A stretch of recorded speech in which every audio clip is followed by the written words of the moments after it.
MM குக்கிங்கில் என்ன பார்க்க போகிறோன்னா ஈஸியாக செய்கிற முறுக்கு. இது எப்படி செய்கிறதுன்னு பார்க்கலாம் வாங்க. இந்த முறுக்கு செய்யறதுக்கு நம்ம வந்து ஒரு 3 கப் அளவு மாவு எடுத்துக்கலாம். வெறும் பச்சரிசி மாவு வந்து அளந்து எடுத்துக்கணும். ஒரு 3 கப் அளவு பச்சரிசி மாவு போட்டாச்சு.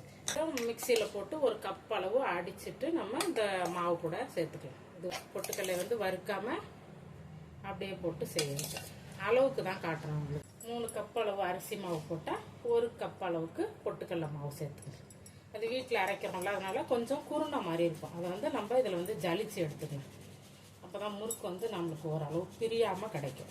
நீங்கள் நல்லா நைஸாகவே அடித்து எடுத்துக்கணும். இந்த மாதிரி குருணை கிடைக்கும். அதனால தான் நம்ம இதை வந்து ஜலிச்சு சேர்த்துக்கிறது. பொட்டுக்கடலை மாவும் அரிசி மாவும் சேர்த்தாச்சு. தேவையான உப்பை சேர்த்துக்கணும். வெள்ளை எள்ளு சேர்த்துக்கணும். வெள்ளை எள்ளு வேணாங்கிறவங்க ஓமம் கூட சேர்த்துக்கலாம். கொஞ்சமா பெருங்காயம் சேர்த்துக்கணும். இது எல்லாத்தையும் நம்ம நல்லா கலந்து விட்டுக்கணும். வேலைக்கு போறவங்களுக்கெல்லாம் வந்து அரிசி கழுவி காய வச்சு மிஷினில் அரைச்சிட்டு வந்து செய்யாம வீட்டிலேயே வந்து நீங்க பச்சரிசி மாவு இருந்ததுன்னா பொட்டுக்கடலை மாவு போட்டு நம்ம முறுக்கு செய்கிற மாதிரியே நம்ம செஞ்சுக்கலாம். நல்லா நம்ம இந்த மாவை நல்லா எல்லாம் கலந்து வர மாதிரி நம்ம நல்லா கலந்து வச்சுக்கலாம். தாளிக்கு கரண்டி கொஞ்சம் வச்சு கொஞ்சமாக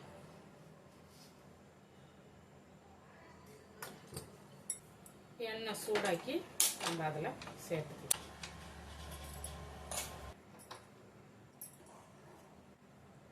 எண்ணெயை இந்த மாவு கூட நம்ம வந்து சேர்த்துக்கலாம். எண்ணெய் சூடு பார்த்துக்கிட்டு மாவோட சேர்த்து நல்லா பிசைஞ்சுக்கலாம்.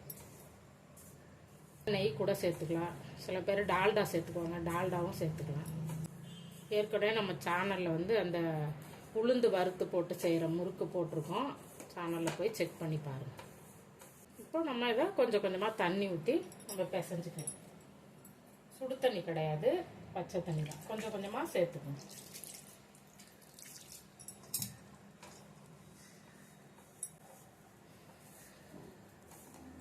மாவை இப்படி கையில் கொஞ்சம் எண்ணெய் தொட்டிக்கிட்டு நல்லா பிசைஞ்சு உருட்டி வச்சிடும். இந்த அளவு இருக்கணும் மாவு. இந்த அளவு பிசைஞ்சு எடுத்து வச்சுக்கோங்க. மாவு கடாய் வச்சுக்கோங்க. எண்ணெய் சேர்த்துக்கலாம். எண்ணெய் நல்லா சூடாகணும். எண்ணெய் சேர்த்துக்கலாம். எண்ணெய் தடவிக்கலாம். முறுக்கோலால் கொட்டாமல் வரும். போதும் எண்ணெய் காயுது. நம்ம இந்த முறுக்கு அப்படியே புளிஞ்சிக்கலாம். பேப்பர் போட்டு புளிஞ்சிக்கிறேன். நீங்கள் ஒரு பிளாஸ்டிக் கவருங்க இருந்தால் கூட நல்லா அழகாக புளிஞ்சிக்கலாம்.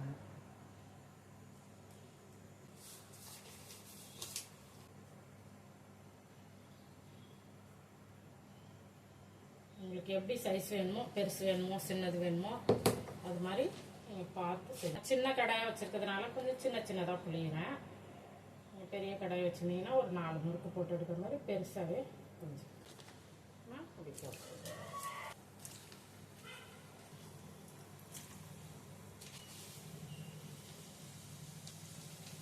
அப்படியே முறுக்கு வெந்துருச்சுன்னா அப்படி மேலே வந்துடும். மேலே வர வர நீங்கள் வந்து திருப்பி விட்டுக்கணும்.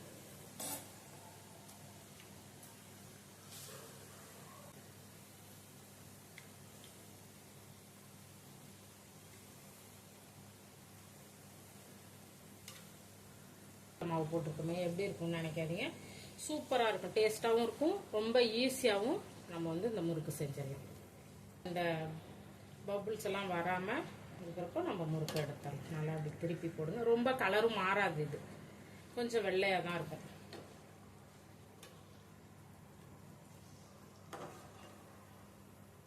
நல்லா சூப்பராக ரெடி ஆகிடுச்சு பாருங்க. ரொம்பவும் எண்ணெய் குடிக்காது முறுக்கு.